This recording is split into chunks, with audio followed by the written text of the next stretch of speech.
Hello, welcome to Peer Mentor Recruitment, Training, and Retention. I'm Jessie Green, Program Manager of the TOPS program at Ohio State University, and Mallory Workman is joining me. She's the Academic Advisor and in charge of peer recruitment and retention. So why peer mentoring? Some of you that are attending or listening to this webinar right now probably already have peer mentoring programs established at your university. However, I just want to give a brief overview of the importance of utilizing peer mentors to support our students with IDD. It's pretty obvious that is a mutually beneficial relationship between both our mentors and our top students because there are many benefits for both of the parties involved. Our peer mentors help facilitate with classroom interactions between our students and the other peers in the class, and also help the students to advocate for themselves with the instructor or other teaching assistants. Our mentors are expected to help guide our students in their person-centered plan and all of the activities and goals that are associated with our person-centered planning and the TOPS program. And they also help to facilitate self-determination and self-advocacy for the students that they work with. The benefits of peer mentoring for our top students include increased retention and success, positive influence on career development, and positive influence on developing social skills and friendships. So we have high expectations of our peer mentors, and so they are expected to commit to their position and the schedule that is assigned to them. They are expected to be punctual and a good example for our students inside and outside of the classroom. There is some documentation that they are expected to keep and then also communicate with Mallory when there are concerns or issues. They're to be professional, but also to be friendly and build a relationship with our students. We love it when we find out after the fact that a student and a peer went and did something on their own. That's the most natural friendship you could ask for. Our peers are expected to even the playing field for students, but not to do the work for them. They are expected to treat our students as if they are any other student on campus. And we also expect them to fade their supports with some training as they progress through the semester. And then they also assist students in setting goals and attaining those goals. So at The Ohio State University, our TOPS peer mentoring model involves enrollment in either 1 or 2 credit hours of a disability studies internship course. So to clarify, all of our peer mentors are required to enroll in either 1 or 2 credit hours, which translates to 3 or 6 hours of support per week of this 5191 internship. Our students are not paid, they don't receive a stipend, but rather they receive course credit for the support that they offer our students. Our peer mentors also support our students in 3 of our 4 transition areas: independent living and campus membership, academics, and self-determination.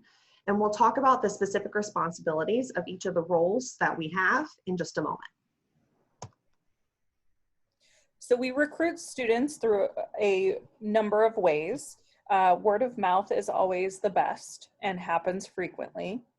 We have a department through Student Life called Pay It Forward, who works to connect students to service activities throughout the community, both on and off campus.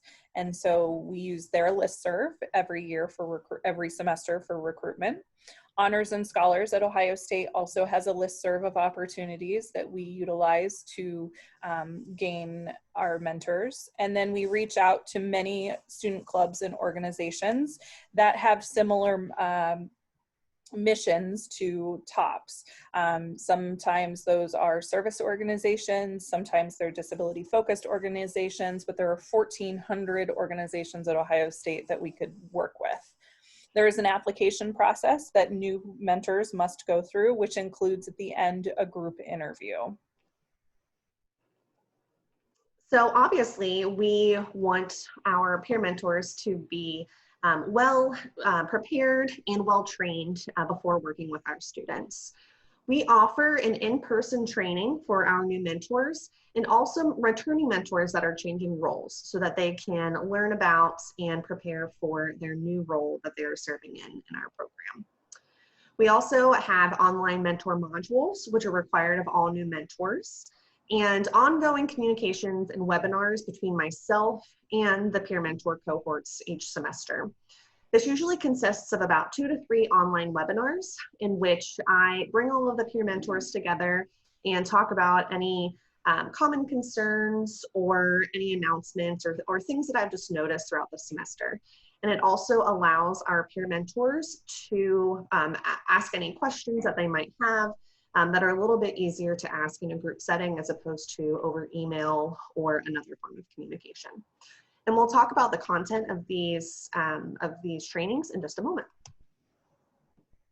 So usually at the beginning of each semester, we have an initial in-person mentor training. And so at this training, our students are introduced to Think College and the national network of programs. They are introduced to our program specifically at Ohio State. They're introduced to intellectual and developmental disabilities. And they are given their roles and their assigned responsibilities with that role for the semester. There is a panel of returning peer mentors that can talk about their experience with the program. We'll do some scenario and situational based discussions throughout, and then an opportunity for Q&A at the end. And although this is typically in person, it is likely that this semester it will go virtual. We also utilize Carmen, which is Ohio State's online learning platform, to provide online training modules and curriculum. So I don't have to keep the students there for hours and hours and hours in that initial in-person training. These are 7 modules that we provide to offer supplemental information to what we discussed in the initial in-person training.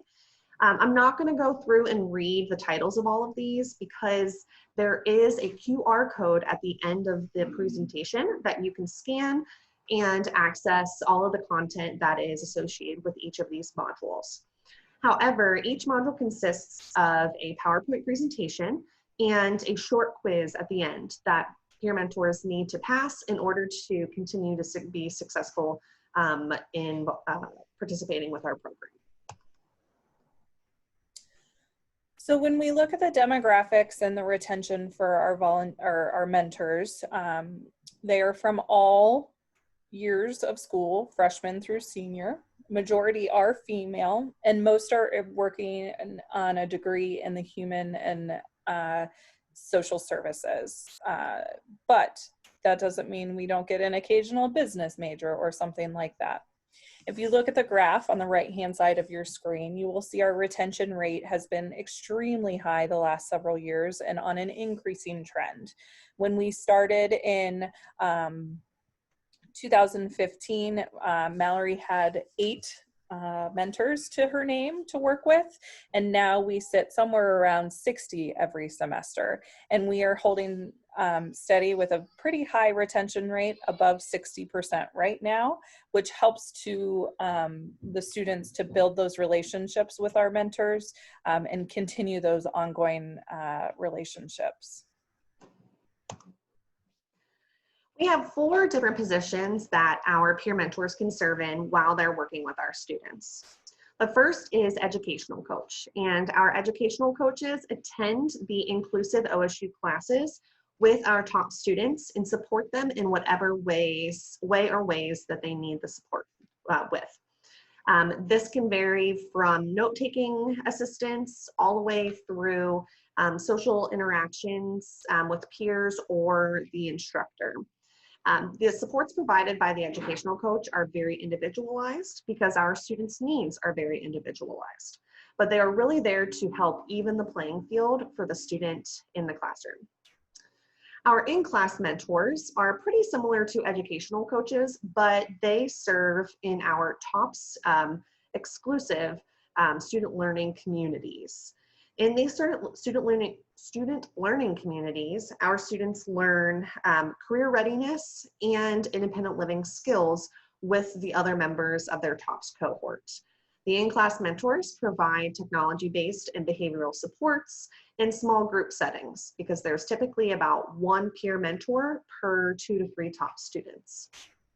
We also have a very robust academic center located in our building, and we have several peer mentors that serve as tutors to help our students with any outside of class work that they might have. Typically, this is editing of assignments, getting organized for class, helping to make reading and writing assignments more accessible, but there is a wide variety of things that our tutors help with. And then finally, we have a wonderful social calendar that is put out every month that includes activities on and off campus that we guarantee will have some sort of support at the activity. And that support is provided by our social coaches who help facilitate our social events that happen on campus and in the community. Our social coaches help to model appropriate behavior and offer help with any community or etiquette types of needs that our students might have. Typically, this includes assistance with tipping, making healthy decisions when going out to eat, money management, and other situation-specific etiquette. So obviously in March, a lot of our setup had to change due to going to a virtual platform for COVID. And so the next few slides are to talk about how we have adapted. We still have not finalized plans for the fall, so it could look different from both models for this fall. So in March, we had a very short amount of time to develop a new method of support for our students when everything turned virtual at Ohio State. What we decided on was creating a TST or TOPS support team for each of our TOPS students. What this looks like then, as the graphic portrays, is that each TOPS student had their educational coach, which this was already assigned, so they were already very familiar with this person, a tutor to help additionally with the academic portion of the student's experience. That was probably the biggest transition for students. So having that double-sided support academically was very helpful. And then each student was assigned a life coach. The life coaches were made up of both our social coaches and our in-class mentors, since we didn't have our student learning communities or social events anymore. And so the expectations also had to shift. And so they had all of their meetings with students virtually, and they were required to meet with students twice per week. At least one of those had to be done verbally. Other meetings could be done through email. And so our academic coaches were focused on the academic side of things, and our life coaches were focused on the outside of the classroom side of things.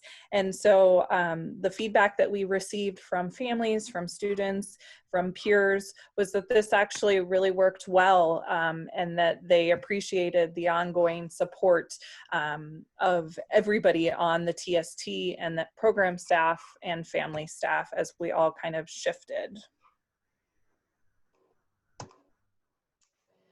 So that is all we have for you guys today. As I mentioned earlier, this is a QR code that you can capture on your phone to access any of the mentoring materials that we mentioned throughout the presentation. There is recruitment information, those training modules, and any other information that is associated with our peer mentoring model and program that we've set up. If for whatever reason you have difficulty accessing that content, please feel free to reach out to either myself or Jesse, or if you have any other questions, comments, or concerns about what we talked about today. Thank you so much for tuning in. We appreciate you. And please, please, please stay safe and healthy during this tumultuous time. Have a great day, and thank you.